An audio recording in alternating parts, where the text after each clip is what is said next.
this thing on? Because it's getting ready to be on. Hello, everybody, and welcome to Bell Ringer. My name is Greg.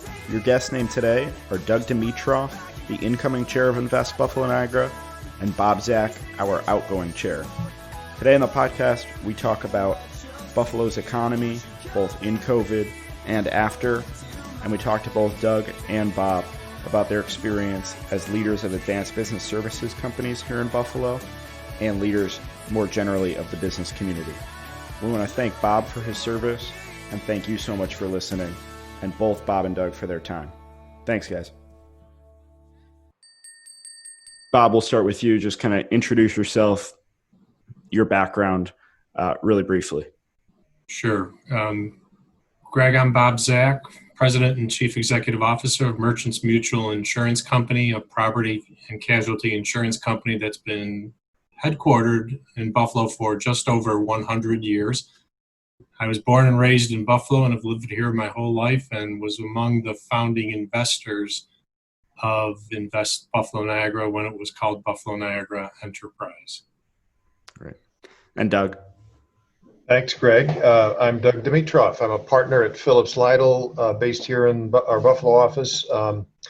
And I, among other things, work on what we describe as project development matters, and also do a lot of telecom work. The firm was founded here in Buffalo in 1834. We have offices across the Northeast and also one in Canada, but for many years for decades have represented clients that established operations here as well as elsewhere. So we've got a pretty good feel for what the marketplace is like in Buffalo and Western New York, as well as our other locations. But we were also a founding member of the prior entity, the Buffalo Niagara Enterprise entity. And I've been involved on the board for about 15 years. Great. So, Bob, you mentioned, being a founding investor, and you're now ending your 2-year term as the chair of our board of directors. So, over that time, what have you learned from having that front row seat to, our organization, Invest Buffalo Niagara, and the region's renaissance? Probably the most important thing I've learned is how committed the staff at Invest Buffalo Niagara is to their mission. And I'm a layperson when it comes to economic development, but I tend to view the mission as marketing the Western New York region to those who don't know us quite so well. And then for those who express interest, to act as a full service concierge to make them feel welcome, get the information they need, and hopefully attract them to Buffalo. So I've learned a lot about the economic development business through the dedicated staff of Invest Buffalo Niagara. We've come a long way in 20 plus years, still have a bit of a road to go, and I think the current circumstances position Buffalo well to succeed in the future. And Doug, same question to you. I mean, you mentioned 15 years on the board. In your role with Phillips, you're involved in a lot of, local economic development projects. You've even traveled with some folks on our staff to Select USA conferences. So, with that up close view, what have you learned? Yeah, just picking up on what Bob mentioned about the staff. One of the things I've learned is this really the dedication of the staff and the professionalism, and how they're really among the top that I've worked with and seen, not just in the region, but literally anywhere. And that really is a great help to businesses, but also other economic development agencies in the region that may have a slightly narrower view. So what Invest Buffalo Niagara brings, and the staff in particular, is expertise and a national and often international perspective on how businesses make their decisions in terms of where to locate and where to expand. Right. So COVID obviously has had, devastating public health impacts, not just in our community, but across the world, really. And our thoughts go out to everyone affected.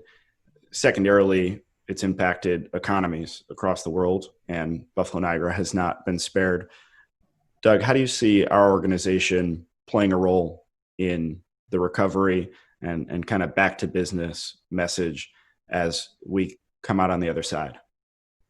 Well, I think it's, again, taking that perspective, that national or even international perspective, and figuring out where this region's strengths are from an economic development perspective, and really, pressing hard on ensuring that that word gets out to to businesses across as far a reach as we can have, that this region is open for business, whether it's open literally or figuratively, in a remote setting or not, and it really trying to market those strengths. If there's one strength this region's had, it's resilience. And the COVID pandemic has caused a lot of folks, a lot of us, and many others to be as resilient as possible. But again, I think the Invest Buffalo Niagara is ideally suited to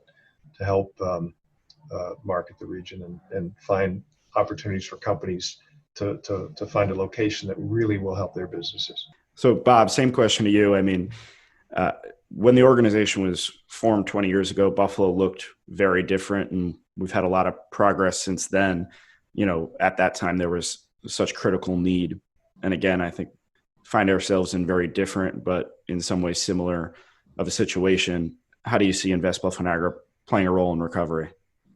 I think many of the strengths we've been touting all along for Buffalo ring even more true under the current circumstances. If you think about Buffalo as a less densely populated urban area with many of the benefits of larger cities, lower dependence on mass transit, and the greater availability of what I would call personal commuting, high quality healthcare, great colleges and universities, and of course, no doubt the economic shutdown related to the pandemic will result in some job losses locally, but that just increases the supply of a really dedicated, hardworking workforce in the local area. So our benefits, I think, the advantages of the area ring true. And I would even include among those advantages, I think one of the better climates around the country when you consider the highs and lows that different areas experience. We don't get too high, we don't get too low, and I mean that figuratively and literally. So, along that topic, let's kind of zoom out, not just Invest Buffalo Niagara, or not just through your roles with Invest Buffalo Niagara, but each of you, personally in your jobs, Bob in insurance, Doug at a law firm, are leaders at companies in what we call advanced business services. Bob, you just kind of laid out some of the specifics of what makes Buffalo attractive during a pandemic or immediately following a pandemic. But what are some of those things that you have both found valuable in Buffalo's business case to grow, an office-based company, not in a pandemic, but, before and what will likely be long after? And we could start with Doug. Sure. Great question, Greg.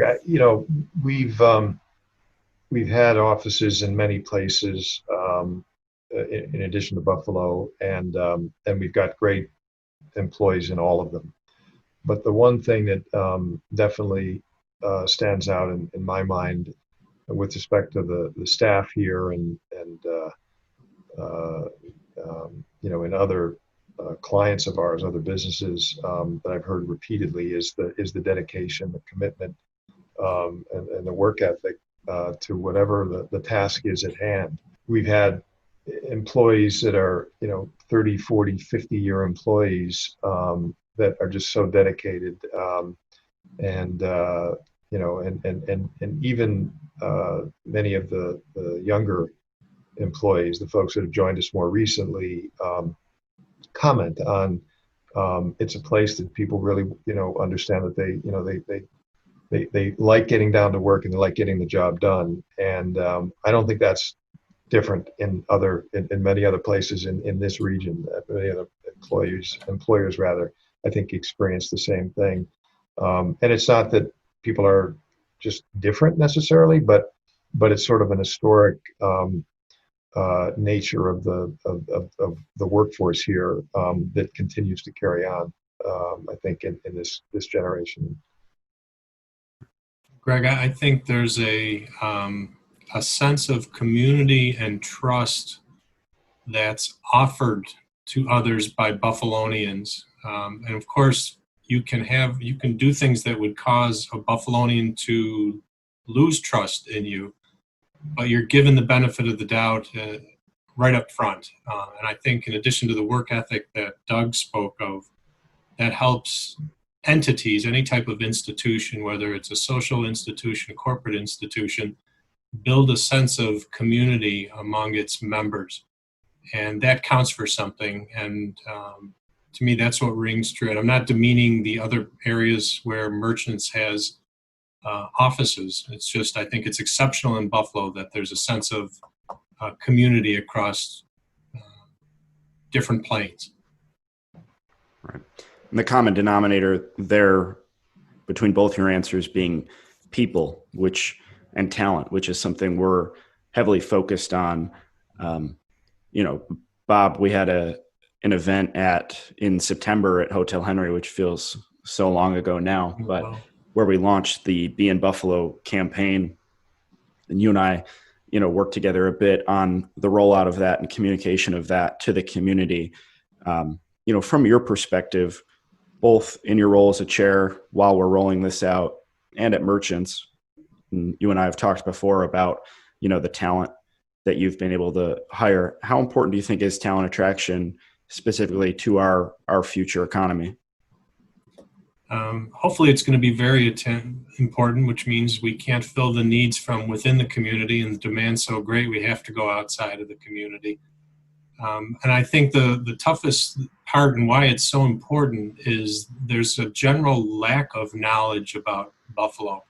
I'm not talking about expats. I think they, of course, understand what Buffalo's all about. But it's those who haven't experienced Buffalo, including some of the site selectors we had in town in September. I think they were pleasantly surprised when they spent a couple days in town and found out how much we had to offer. The same has been true of people who we have relocated to Buffalo, to Merchants. And in relatively short order, they are amazed at how nice the people in the city and the community are. And the only complaint I've heard from people who've relocated to Buffalo is that our own self-image should be better.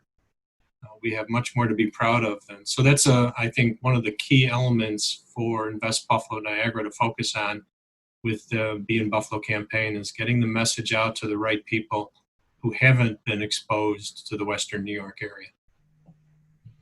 Right. And Doug, you were one of our first ever podcast guests now 3 years ago. And I was listening back to prepare for today. And that was one of the things you said was, over your 15 years on the board, kind of a consistent talking point in the beginning was having to convince Buffalonians themselves of the renaissance underway. And that doesn't seem to be as big of a problem anymore. No, I think that's right. I think that not just the Be in Buffalo campaign, but just some of the the press that's occurred as a result of the great things that have been going on for the last few years and more. And we've seen it at the law firm. The number of folks that are interested in talking to us about opportunities to work here has really increased. And I mean, from not just from expats, but from folks that have very little connection, or in some cases no connection. We've had some great stories with lawyers, for example, who have come to the firm in a Buffalo office in particular with virtually no connections, and they're doing great and are continuing to thrive and love it here. These are people from coastal areas as well as the interior parts of the country. One of the things we maybe didn't touch on before when we talked about the business case, or maybe not enough for an advanced business service company, is kind of that office space that these people are coming to work in. And, you both have really nice offices downtown for each of your individual companies. And that can be a draw for talent attraction, but also the affordability of the office space, as a leader of the organization, it seems that would be or improve the bottom line of your company in Buffalo. Yeah, no doubt. The real estate costs here are highly competitive compared to other parts of the country. And we've seen successes through your efforts at Invest Buffalo Niagara in attracting companies that recognize that. Real estate, as folks anybody who pays attention to what's happening in the pandemic, real estate is a question mark for a lot of people. How much real estate do they need? Is it the same as before the pandemic? I think that more attention will be paid to real estate more broadly, and as a result, the cost of real estate per square foot, per whatever measurement people want to look at, is going to be important. And this market definitely is one that has some significant advantages. Yeah, and kind of the top two things companies mentioned to us in that first conversation are those two topics we just talked about: affordability, real estate, and availability of talent. Bob, you don't have to look very far for some of the office space kind of revolution going on in Buffalo. Right around the corner, Seneca One Tower is starting to fill up. And how encouraging of a sign is that to you of our renaissance and a symbol of our greater renaissance across the region? Actually, very important, and I liken it to when people might, again, you're talking about the Tech Hub, sponsored by M&T, and other tenants in the tower. But I liken it to when Geico moved to town. There are well over 3,000 jobs in the area now, and everybody asked if, we would be threatened by that. Would they be poaching employees from a small insurance company in Buffalo? And of course, that's not their business model. Their business model is to take people right out of school and teach them their way, the Geico way of doing business, and I applaud them for that. What happens with that is there are people who find their way out of Geico and find their way into merchants. And again, looking at the tower and the technology hub in a very similar fashion, I expect some spectacular technology talent to become resident from inside as well as outside the area.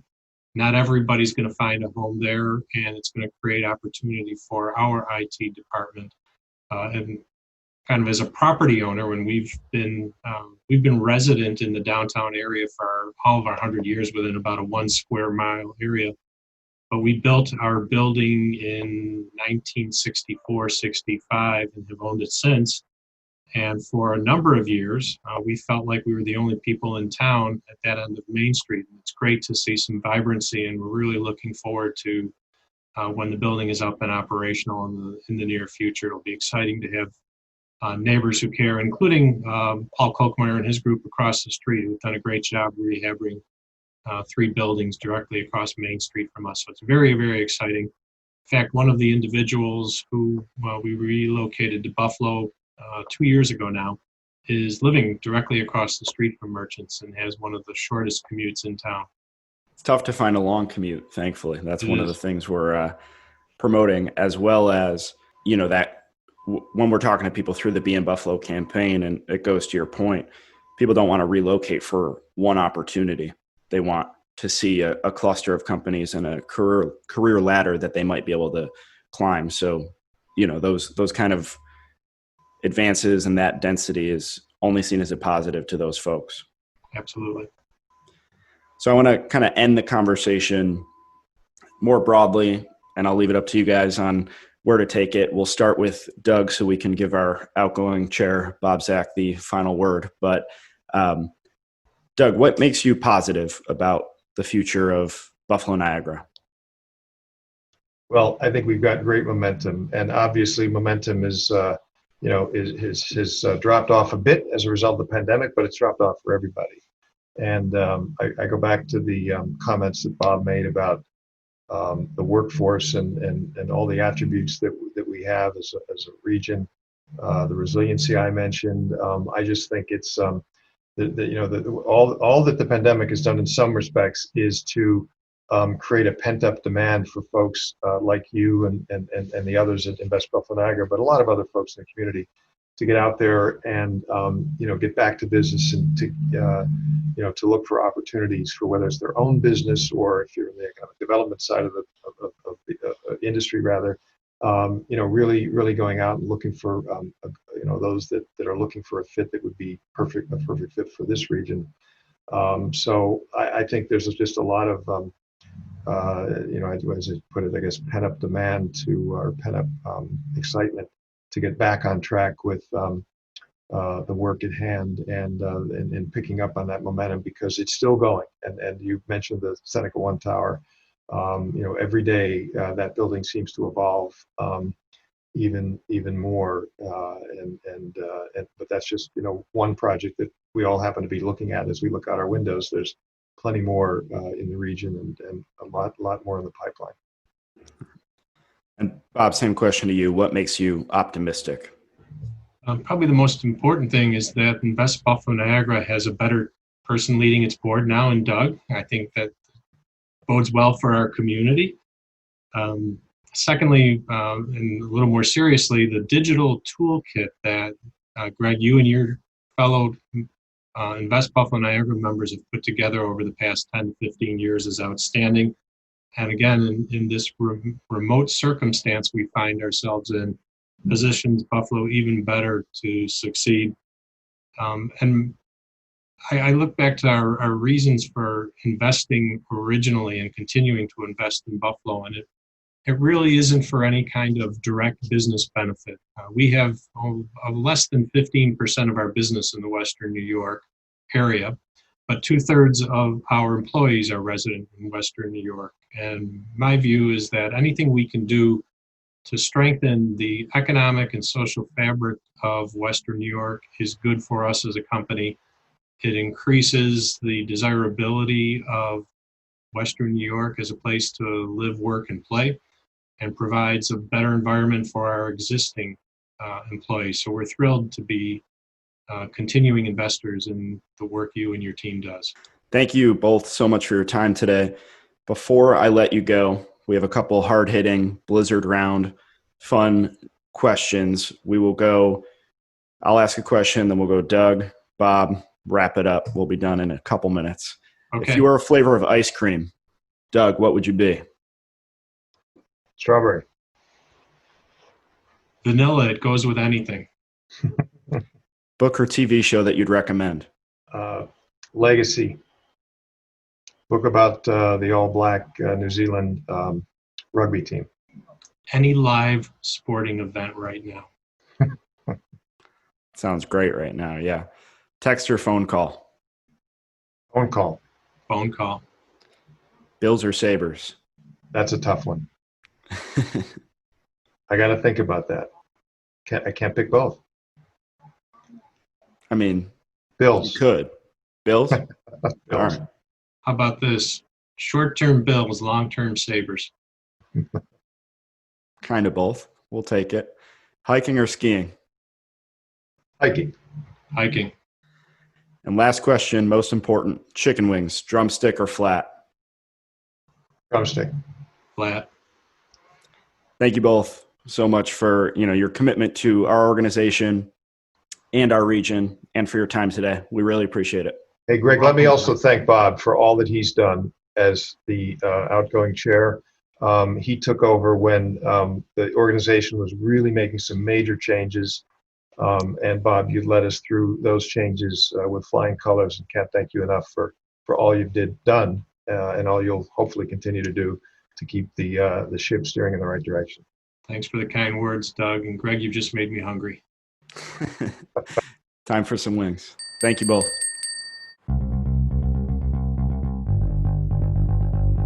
Bell Ringer is a podcast by Invest Buffalo Niagara, the region's privately funded, nonprofit marketing and economic development organization.